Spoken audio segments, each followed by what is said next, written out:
देवी गंगा के कितने पुत्र और पति थे? देवी गंगा ने कितने विवाह किए थे? आइए जानते हैं इस वीडियो के माध्यम से। कहा जाता है कि पहला विवाह देवी गंगा का भगवान शिव के साथ हुआ था। यह उस समय की बात है जब माता पार्वती भगवान शिव को प्राप्त करने के लिए तपस्या कर रही थी। उसी समय देवी गंगा भी भगवान शिव को प्राप्त करने के लिए तपस्या कर रही थी, परंतु अपनी भूल के कारण देवी गंगा को दुर्वासा ऋषि ने श्राप दे दिया कि तुमने मेरा अपमान किया है, इसलिए तुम जल में परिवर्तित हो जाओ। और तब से देवी गंगा जल में परिवर्तित हो गई और इस जल को ब्रह्मा जी ने अपने कमंडल में रख लिया। समय आने पर भगीरथ ने माता गंगा की तपस्या कर इसको पृथ्वी लोक लाने के लिए कहा, परंतु इसका तेज इतना अधिक था कि इसे कोई संभाल नहीं सकता। इसलिए भगवान शिव ने इसे अपनी जटा में संभाला। तब गंगा माता भगवान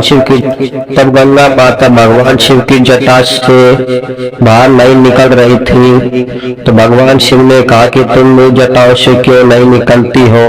तब देवी गंगा ने कहा, मैं आपकी जटा से तभी मुक्त होंगी जब आप मुझे अपनी मानसिक पत्नी के रूप में स्वीकार करेंगे।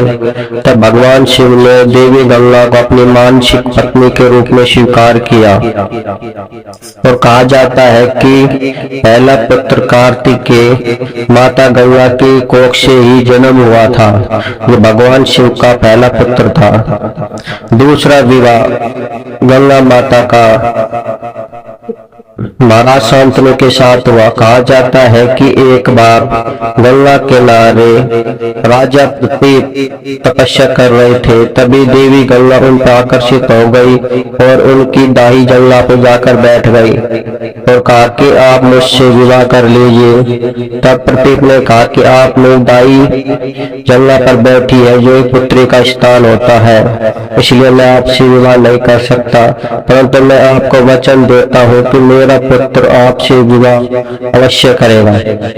इसलिए उनके पुत्र शांतनु ने देवी गंगा से विवाह किया। कहा जाता है कि देवी गंगा ने 8 वसुओं को जन्म दिया। इनमें से 7 वसुओं को गंगा प्रवाहित कर दिया और 8वें वसु पितामह भीष्म के रूप में संसार में विख्यात हुए। इस प्रकार माता गंगा ने अपने जीवन में पहला विवाह भगवान शिव से और दूसरा विवाह महाराज शांतनु से किया। और उनके पहला पुत्र का नाम कार्तिकेय था और उनके 8 पुत्र और थे जिनका नाम 8 वसु थे और लास्ट पुत्र का नाम पितामह भीष्म था। कहा जाता है कि माता गंगा ने अपने जीवन में 2 विवाह और 9 पुत्रों को जन्म दिया। यदि आप इस कथा से सहमत हैं तो कमेंट में अपनी राय अवश्य बताएं।